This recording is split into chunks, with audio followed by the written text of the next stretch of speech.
Today I'm going to show you how to make the drink which has a fair claim to being my all-time favourite cocktail, the Manhattan.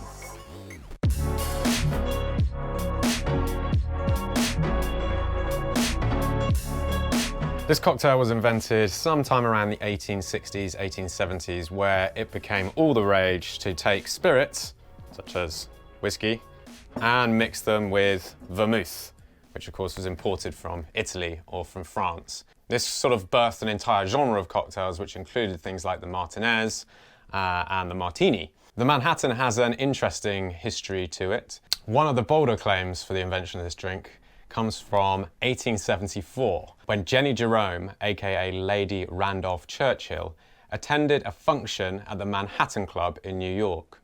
The function was in support of Samuel J. Tilden, a presidential candidate, and one attendee at the party, a man named Dr. Ian Marshall, supposedly invented the drink on behalf of Jenny Jerome. The only problem with this story is that Jenny Jerome wasn't in Manhattan at the time of the party. She was in fact in the UK at Blenheim, christening her son Winston. That's right, Winston Churchill. So it's a little bit annoying that this story doesn't quite add up, because it would be wonderful if a drink as important as the Manhattan could be attributed to the mother of such a legendary drinker as Winston Churchill. To make this drink, you need to get yourself some American whiskey.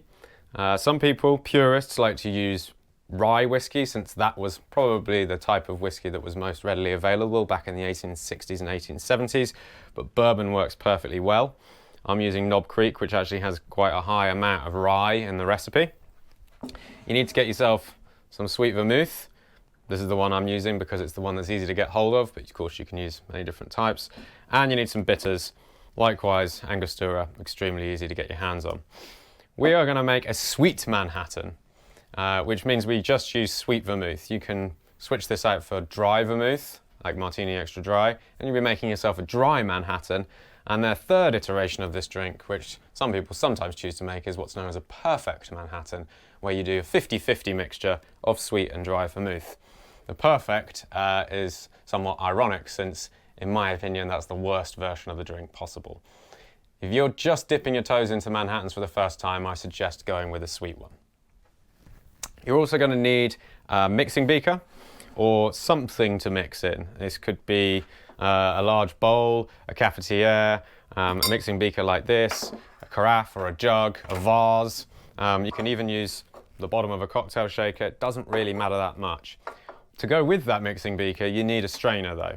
Now you can use a tea strainer, but it's much better if you can just to invest in a strainer like this, which fits nicely over the top, and it's going to stop all the ice and other bits getting into your glass. And final thing you're going to need is some ice. Oh, and the garnish as well, an orange or a cherry if you wish, but we'll get to that in a second. So, start by taking my mixing beaker, load it up with ice. Then I'm going to grab my whiskey. And the ratios on a Manhattan are super simple. You do 2 parts of whiskey to 1 part of the vermouth. So it doesn't matter if you're making it for 50 people or just for yourself. As long as you stick to that ratio, twice as much whiskey to vermouth, you pretty much can't go wrong. Now, I'm actually going to serve this in quite a small glass. So I'm just going to go down to 40 millilitres, or about 1.5 ounces of whiskey.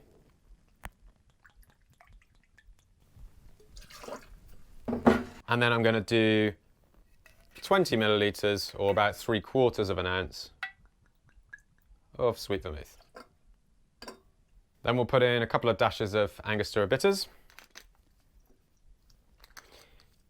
If you wish, you can sweeten this slightly with a little bit of sugar syrup, or what some people like to do is put a little spoon of syrup from the cherry jar in there if they're planning on garnishing with cherries. It's entirely up to you. And then what we're going to do is stir.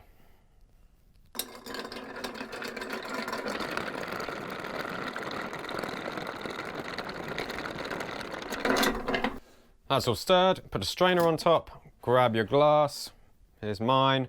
Preferably you want to have this cold. I wouldn't put it in the freezer, but the fridge is quite a good compromise. It shouldn't be so cold, like freezer cold, that it sticks to your lips, but nice and chilled, because that's going to keep your drink chilled that little bit longer. This is not a drink that's served over ice. That's partly why I like to make quite small ones as well. Make a little one, it only takes you 5 minutes to drink, then you make another one. We'll strain that out.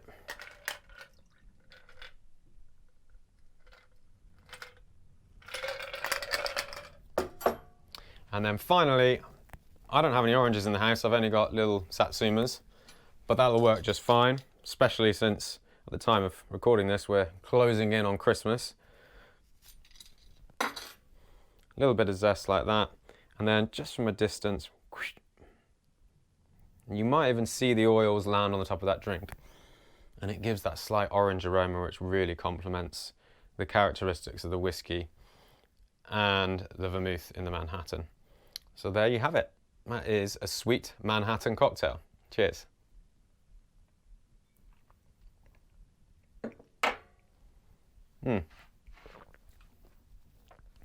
There is something magical that happens when you mix spirit with vermouth, especially in that ratio of 2 to 1. You get that sweetness of the bourbon come through, some of those barrel characteristics, and that's topped off with wonderful fruity, winey, herbal aromatics from the vermouth, and they just synergize perfectly.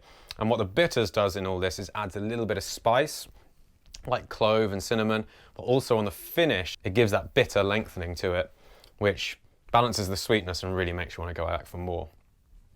It's my go-to drink. If I can't think of anything else to order, I'm going for a Manhattan.